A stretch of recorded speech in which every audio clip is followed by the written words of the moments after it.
Assalamualaikum warahmatullahi wabarakatuh. Selamat pagi anak-anak. Kita bertemu lagi dalam pelajaran tematik. Kali ini kita akan belajar tematik, yaitu buku terakhir tema 4, tentang kewajiban dan hakku. Kali ini kita belajar subtema 1, yaitu kewajiban dan hakku di rumah.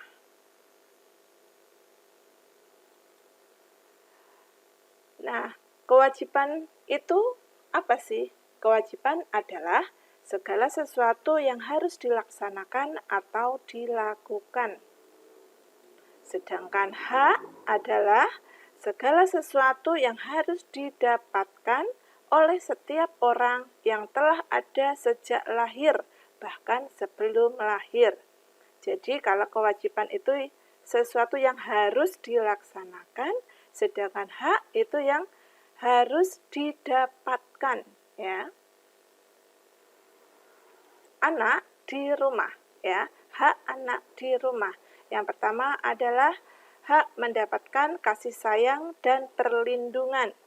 Jadi kalian berhak untuk mendapatkan kasih sayang dari orang tua kalian, mendapatkan perlindungan dari orang tua kalian.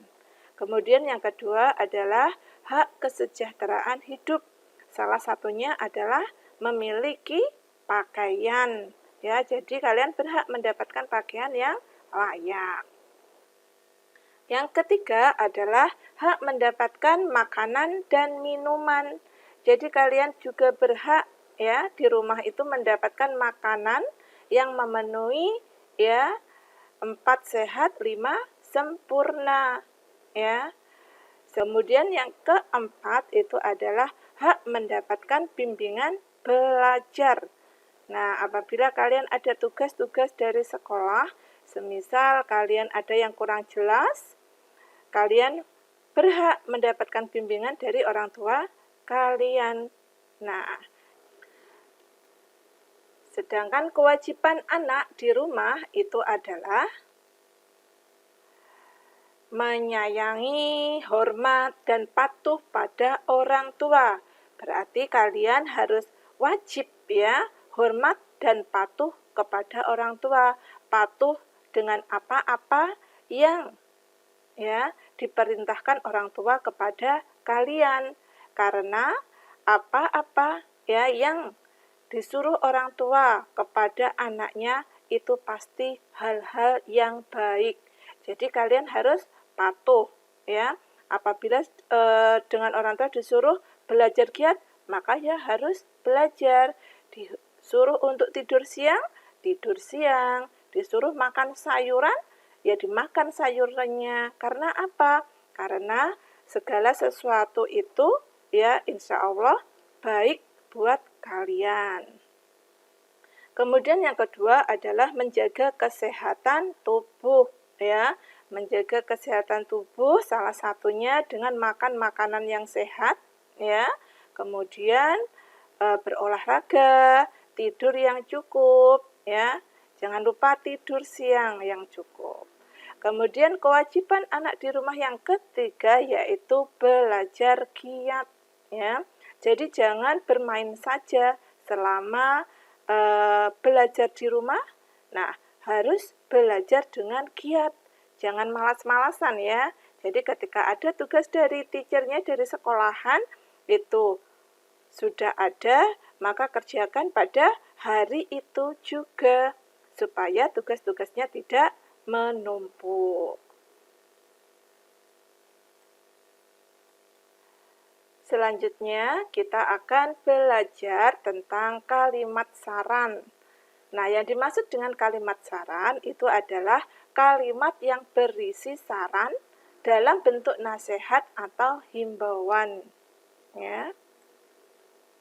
Nah, ciri kalimat saran biasanya terdapat kata sebaiknya.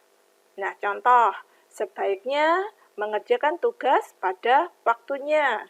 Nah, jadi ada kata sebaiknya, itu merupakan kalimat saran. Lagi, ada kata seharusnya. Contoh, seharusnya sebelum tidur, gosok gigi lebih dahulu. Lebih baik jika. Nah, contoh kalimatnya, lebih baik jika olahraga teratur supaya sehat. Kalimat saran, cirinya ada kata pastikan. Contoh kalimat, pastikan peralatan sekolah sudah di dalam tas sebelum berangkat ke sekolah. Selanjutnya, perlu diingat. Nah, contoh kalimat, perlu diingat, sekarang musim hujan, maka sedia payung sebelum hujan. Terakhir, ya usahakan. Contoh kalimat, usahakan membaca dengan cermat supaya dapat menjawab semua pertanyaan. Jadi, inilah ciri-ciri kalimat saran, ya. Apabila ada kata sebaiknya, seharusnya, lebih baik jika, pastikan, perlu diingat, usahakan. Nah, itu merupakan ciri dari kalimat saran.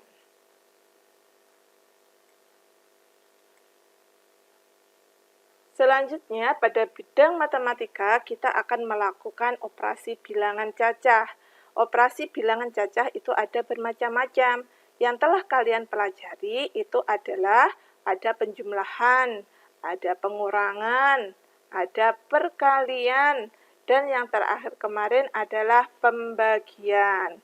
Maka kali ini kita akan belajar ya membuat kemungkinan. Ya, membuat kemungkinan-kemungkinan. Contohnya, ya, misalnya dalam tabel ini ada banyak batu bata yang dimiliki. Nah, itu belum diketahui. Kemudian banyaknya batu bata yang dibeli, itu juga belum diketahui. Nah, kalau yang diketahui itu adalah total batu bata yang dibutuhkan, semisal yang dibutuhkan itu adalah 980, maka kemungkinan-kemungkinan banyaknya batu bata yang dibeli itu ada berapa, dan banyaknya batu bata yang dimiliki itu ada berapa. Nah, kita bisa membuat banyak kemungkinan ini ya dengan cara contoh. Ya, apabila batu bata yang dimiliki itu adalah 250, maka banyaknya batu bata yang dibeli itu ada berapa? Nah, kalau yang dibutuhkan itu 980, maka 980 dikurangi yang diketahui 250 ya menjadi 730. Jadi, ya kemungkinan yang pertama, banyak batu bata yang dimiliki 250, banyaknya batu bata yang dibeli jadinya 730. Maka totalnya berapa? 980. Jadi kemungkinan untuk mengisi tabel ya yang batu bata yang dimiliki 250, batu bata yang dibeli itu 730. Caranya dengan cara pengurangan. Ya. Contoh kedua. Ya. Apabila kita memiliki batu bata yang dimiliki 400, maka batu bata yang dibeli berapa? Nah, setelah kita proses dengan pengurangan seperti ini, maka hasilnya adalah 580. Ya. Maka total yang dibutuhkan batu batanya adalah 980. Jadi masih banyak lagi kemungkinan-kemungkinan yang terjadi. Nah, di sini paham ya bagaimana cara membuat kemungkinan-kemungkinan tersebut ya. Oke. Selanjutnya kita masuk ke latihan pada bab ini. Yang pertama adalah seperti biasa kita membiasakan untuk rajin membaca. Harus dibaca dengan cermat ya. Biasakan membaca. Karena kebiasaan membaca itu adalah kebiasaan yang sangat baik. Literasi membaca halaman 29 ya. Kemudian yang kedua, mengisi tabel tentang hak dan kewajiban halaman 15. Yang ketiga, menjawab pertanyaan berdasarkan teks halaman, ya, halaman 20 berdasarkan teks. Jadi nanti ada bacaan, kalian baca dulu kemudian baru menjawab pertanyaannya.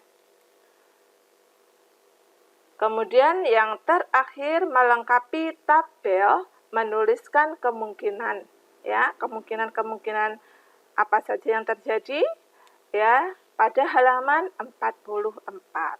Oke anak-anak, ya sekian pembelajaran kita hari ini.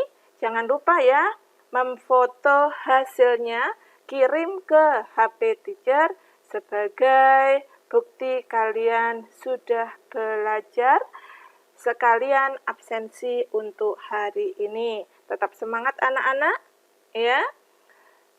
Wassalamualaikum warahmatullahi wabarakatuh.